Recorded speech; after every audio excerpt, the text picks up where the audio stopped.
Hey guys, I'm Stephanie, and this is Steph's Stove, and today we're going to make something super easy, but so delicious. A wonderful treat that many of us love, peanut butter cookies, but we're making peanut butter sandwich cookies even better. So, let me show you how to do it. All right, first thing we're going to do for our recipe, I've got our oven preheated to 350 degrees, and then I'm going to go ahead and get our peanut butter out. Now, you do need a peanut butter like Jif, Skippy, or something of that nature. Homemade or natural peanut butters don't really work as well in this recipe, and usually when I'm doing something like this, I try to start off with a new jar. So we are going to need, get this down here, 1 cup of creamy peanut butter. There's just something good smelling about that first.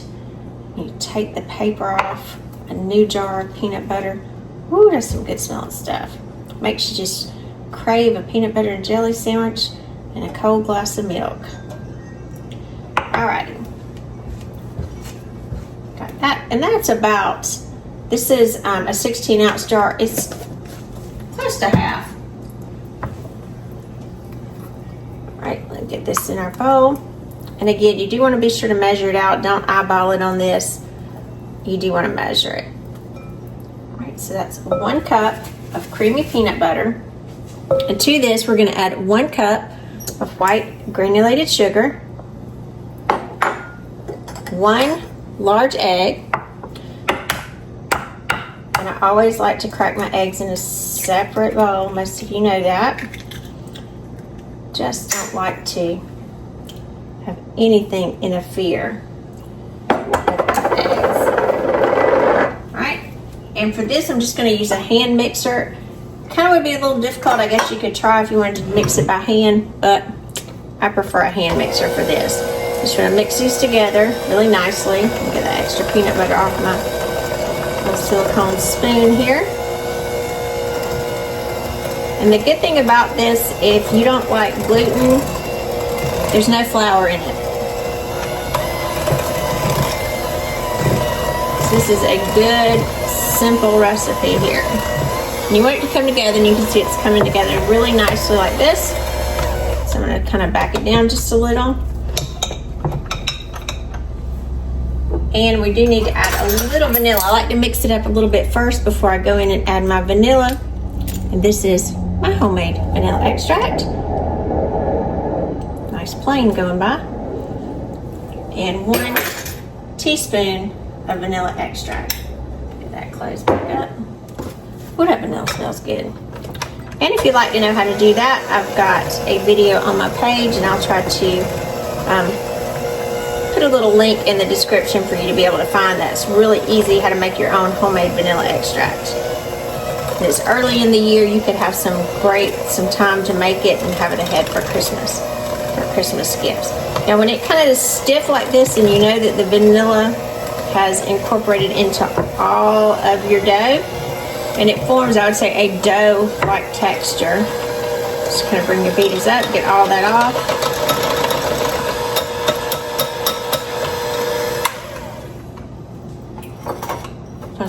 When I was a little kid, my brother and I used to fight over the beaters. I didn't care what was on it. Boy, we wanted to enjoy those. Most of you, if you're at least my age or older, you know exactly what that's all about. I think kids now, they grow up with, don't eat the beaters. Man, we ate all that good stuff and loved every minute of it. I just don't understand. All right, so I've got a silicone lined cookie sheet here. And again, you can use parchment for this if you prefer. I just like these silicone mats. Nothing ever sticks to them. And I'm gonna use a scoop. This is, I think it's 2 tablespoons is this one. This is my medium size. So I'm gonna just scoop these out, and you want them nice and even in your scoop. We'll lay these out. So I'm gonna go ahead and scoop these out first. I'll scoop a couple so you can see. I like this particular silicone mat if you've ever used them.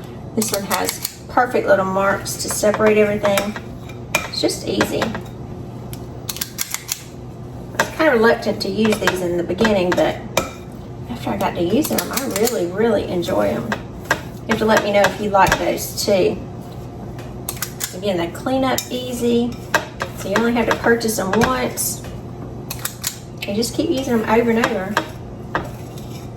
Super, super handy.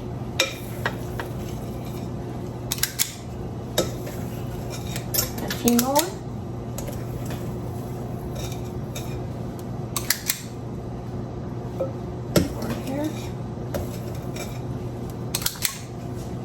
Alright. Now again, if you used a bigger cookie scooper or a smaller one, you might get more out. And I've probably got a couple more in here, so I've got a dozen so far. Now, once you've got this scooped in your little mounds like this, then you want to take a dinner fork, and this is a larger dinner fork. What you want to do, you're going to press it down using the tines. So I'll try to do it on this one so you can see. So I'm going to press this way to press down. So press one way, and then I'm going to turn around and press the other way. So I've got a nice indentation. See how it just rolls off? And it makes that pretty mark that we're accustomed to with peanut butter cookies. So press one way and then rotate in the other. So I'm going to go through and press all of these into shape as we're waiting for our oven to come up to temperature. I'll be right back.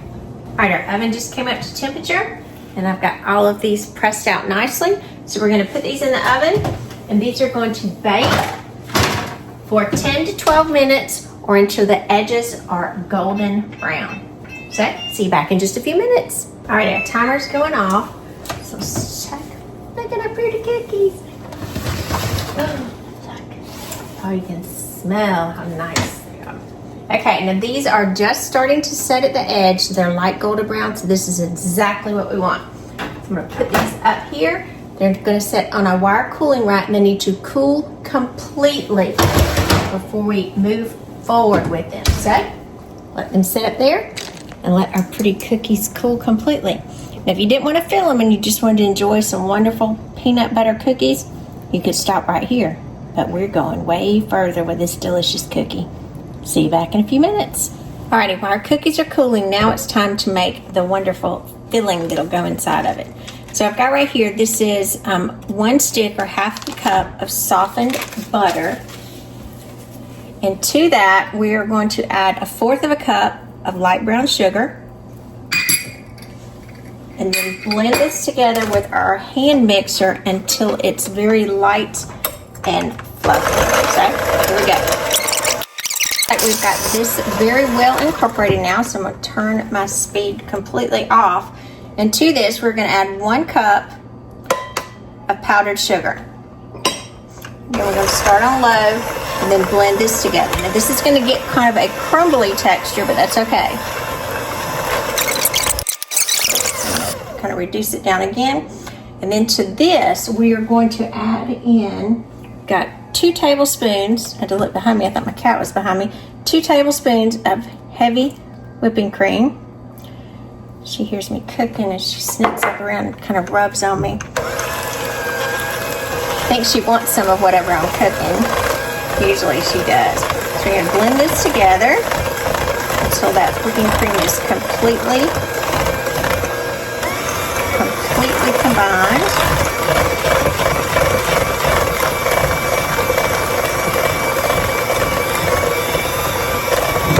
And now, so this will have, just like our cookies, a nice peanut butter taste. And I really don't measure this out. I just use like one good, this is just a good soup spoon, probably close to a tablespoon of peanut butter that I'm going to add to this. And it's not going to have a huge peanut butter taste to it, but it's going to be just enough that it's going to incorporate that extra nuttiness. And I'm going to scrape my bowl down with a spoon.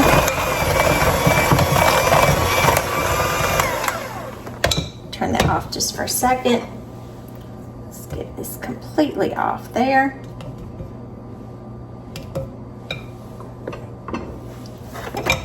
Let's keep blending this together so we don't see any more streaks of the peanut butter. Doesn't that look yummy?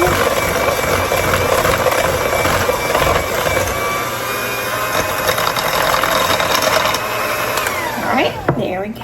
All right, and now we got moved over just a little bit. So we have our wonderful filling here and our peanut butter cookies. As you can see, they are completely cooled at this point. And so another beauty about this silicone baking mat, you can just give them a twist and look at the bottoms. Isn't that pretty? They come off so nicely. So what we're gonna do, you guessed it, we're gonna take one cookie, and this is just a regular spoon, kind of depending on how much you want. You can pipe this on if you like, or you can just plop it down in the center. So once we plop it down, we're gonna take another cookie, give it a little press and a twist, and look at that deliciousness. Peanut butter sandwich cookies. Doesn't that look yummy? All right, after you've got all of your peanut butter cookies filled, aren't they just beautiful? You do want to pop these in the refrigerator for a little while, or you can pop them in the freezer, because you do want this buttercream to set up, because right now it is very soft. But look at these beautiful, beautiful treats. And you can fill them as full or as thin as you like. But as you can see, even from the size of my hand, these are very substantial cookies. So just delish. I'm Stephanie, and this has been Steph's Stove, where today we made peanut butter sandwich cookies. Look at these gems. Now these have been in the refrigerator for several minutes so they could firm up, but look at these. These are the size of the palm of my hand. That's how big they are. Now if you don't want them this big, obviously you can use a one tablespoon scoop instead of a 2, but I like the big ones. Bigger's better. So let me dive in.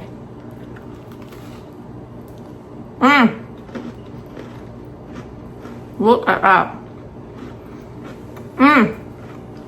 Peanutty, creamy. Those are delicious. And if you love peanut butter, this is the perfect snack, screaming for a glass of milk. So remember, give us a thumbs up. Click that subscribe button for more great content like this. Steph's Stove, we're making memories, one dish at a time. Thanks for watching, guys. Have a wonderful evening.